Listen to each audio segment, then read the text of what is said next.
मग या देवापर्यंत जाण्यासाठी अनेक वाटा आहेत, पण त्या वाटा ज्या दुस्तर आहेत, सूक्ष्म वाटा आहेत, त्या मोडीत काढल्या आणि असा प्रशस्त मार्ग तयार केला अभंगाचं दुसरं. मोडून या वाटा सूक्ष्म दुस्तर, सूक्ष्म म्हणा काही अडचण नाही, दुस्तर केला राज्यभार चाले ऐसा. मोडून या वाटा, कुठल्या वाटा मोडीत काढल्या? बघा ना, आपण सर्वसामान्य भक्ती करणारे माणसं आहेत, पण संतांनी आपल्याला प्रशस्त मार्ग तयार करून दिला. या संसारातले माणसं वाटाच्या संबंधाने जर बोलायचं झालं तर काही माणसं वाट दाखवणार आहेत, ऐकताय ना तुम्ही? काही माणसं वाटेला लावणार आहेत आणि काही माणसं वाट लावणारे. मला वाटतं वाट लावणारे पावला पावलाला भेटतात आणि त्यांची संख्या जास्त आहे. तुम्ही म्हणता महाराज ते कुठे आहेत? अहो, खांद्याला खांदा लावून चालतात. ते काय सांगायचं असतं का कुठे आहेत तर? हे वाट लावणारे. पण मला वाटतं या वाट लावणाऱ्यांचा जास्त विचार करण्याचं काही कारण नाही, कारण हे व्यासपीठ त्याच्यासाठी नाही. बरोबर आहे? ज्यांनी वाटा दाखवल्या, वाट दाखवली आपल्याला, त्या वाटेने चालले, अगोदर प्रशस्त मार्ग त्यांनी तयार केला आणि सर्व जगाला हाक दिली, यारे यारे लहान थोर, याती भलते नारी नर. बस या, तुम्ही नारी या, नर या, सर्वांनी या. पण सांगू का तुम्हाला, संतांनी त्या वेळेला गाळणी लावली नाही. का? कशामुळं? समाज हिताचा कळवळा म्हणून संतांनी गाळणी लावली नाही. आणि त्याचा परिणाम असा झाला, नारी आल्या, नर आले, लहान आले, थोर आले, बाळ आले, सर्व आले, पण त्याच्यामध्ये भलते पण आले. आणि त्या भलत्यांनी इतका गोंधळ केला की चांगले माणसं त्यांनी झाकोळून टाकले. संतांची एक अपेक्षा होती, ह्या समाजाला चांगला मार्ग दिसावा. ज्ञानोबारायांनी, अर्थात वारकरी संप्रदाय हा अनादी कालापासून चालत आलेला आहे. याचे साधक कोण? भगवान शंकर. तिळशूळ डमरू घेऊन आला गिरजेचा कांत. भगवान शंकर या संप्रदायाचे साधक. हा अनादी कालापासून चालत आलेला संप्रदाय, पण त्याला नवा आयाम मिळाला तो ज्ञानोबारायांच्या काळामध्ये. प्रशस्त मार्ग मिळाला तो ज्ञानोबारायांच्या काळामध्ये. बस ज्ञानोबारायांची री ओढत बाकीच्या संतांनी या मार्गावरून चालण्याचा प्रयत्न केला. आणि ज्ञानोबारायांनी, जगद्गुरु महाराजांनी, निळोबा महाराजांपर्यंत सर्वच संतांनी हे सांगितलं की तुम्ही दुसऱ्या तिसऱ्या मार्गाला कुठेही जाऊ नका, कारण हा जो मार्ग केलाय ना आम्ही, हा प्रशस्त मार्ग आहे. कशाला कुठं जाऊ नका. महाराजांची भाषा आहे, स्वल्प वाटे चला जाऊ, वाचे गाऊ विठ्ठल, तुम्ही आम्ही खेळी मिळी गदार ओळी आनंदे. या मार्गाने जर आपण आलो तर आपल्याला अन्य सायास करावे लागणार नाहीत. बघा ना, बाकीचे मार्ग कठीण आहेत. किती कठीण आहेत? फार कठीण आहेत. सांगू तुम्हाला, कर्माचा मार्ग जे सूक्ष्म आणि दुस्तर जो शब्द आलाय ना, तो कर्माच्या संबंधाने, योगाच्या संबंधाने आलाय. बरोबर? ज्ञानाच्या संबंधाने आलेला आहे. तुम्हाला सांगतो, कर्म फार सूक्ष्म आहे. ऐकताय ना? ऐका बरं, कर्म फार सूक्ष्म आहे. कर्मामधला बारकावा आपल्याला कळत नाही. किती सूक्ष्म आहे? फार सूक्ष्म आहे. म्हणून जगद्गुरु महाराजांची भाषा आहे, धर्माची तू मूर्ती, पाप पुण्य तुझे हाती, मज सोडवी दातारा, कर्मापासून दुस्तरा. हे कर्म दुस्तर आहे, त्याच्यापासून मला सोडवा, असं जगद्गुरु महाराज म्हणतायत. हे कर्माच्या वाटेने आपल्याला जाणं शक्य नाही, कारण कर्म बाधित कशामुळं होतं? कर्मफळाच्या आस्वादानं ते कर्म बाधित होतं. म्हणून त्या कर्माच्या मार्गाने जायचं नाही. बस दुसरा मार्ग कुठला? तो ज्ञानाचा मार्ग. ज्ञानाचा मार्ग फार कठीण सांगितलाय, फार कठीण.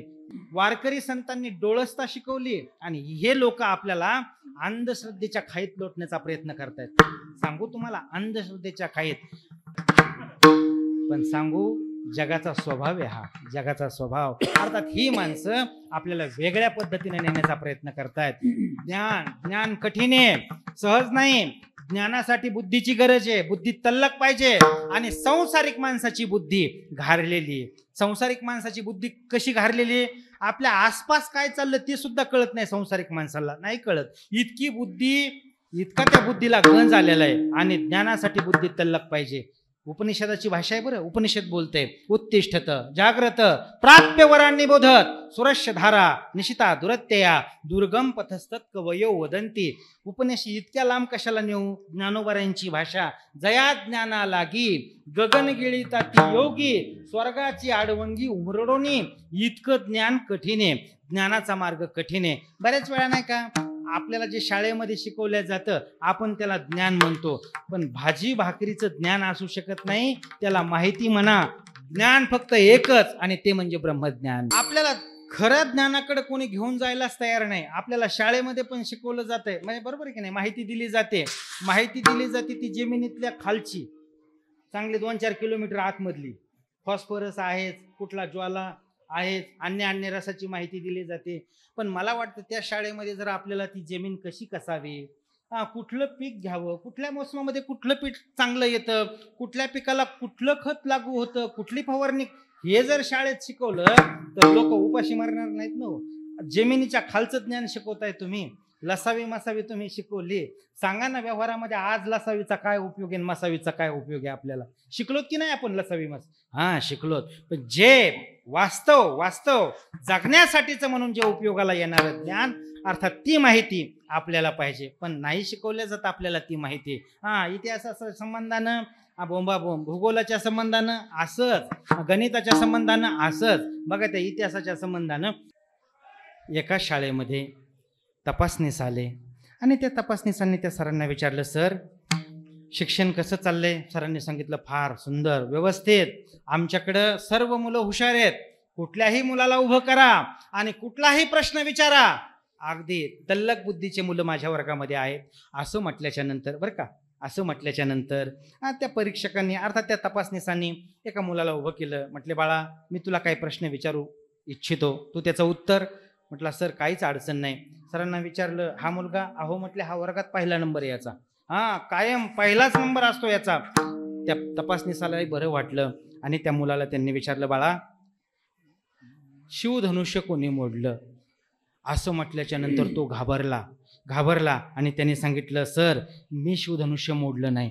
असं म्हटल्याच्या नंतर तपासणीसांनी त्या सराकडे बघितलं. काय हो?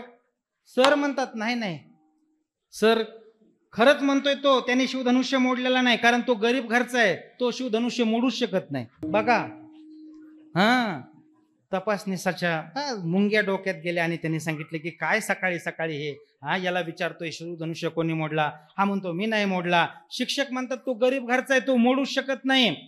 दोघांनाही घेतलं हेडमास्टरच्या कॅबिन मध्ये. तिथे गेल्याच्या नंतर त्या हेडमास्टरला सांगितलं की काय हो शाळेमध्ये सर शिकवतायत, तो म्हणतो शिवधनुष्य मी मोडला नाही. सर म्हणतायत तो गरीब घरचा आहे. मुख्याध्यापक म्हणतायत, काय सर मला 2 दिवसाचा अवधी द्या, शिवधनुष्य कोणी मोडलं याचा छडा लावूनच देतो मी तुम्हाला. शिवधनुष्य कोणी मोडला? तो म्हणतो मी मोडला नाही. शिक्षकांना विचारलं, शिक्षक म्हणतात तो गरीब घरचा आहे, तो मोडू शकत नाही.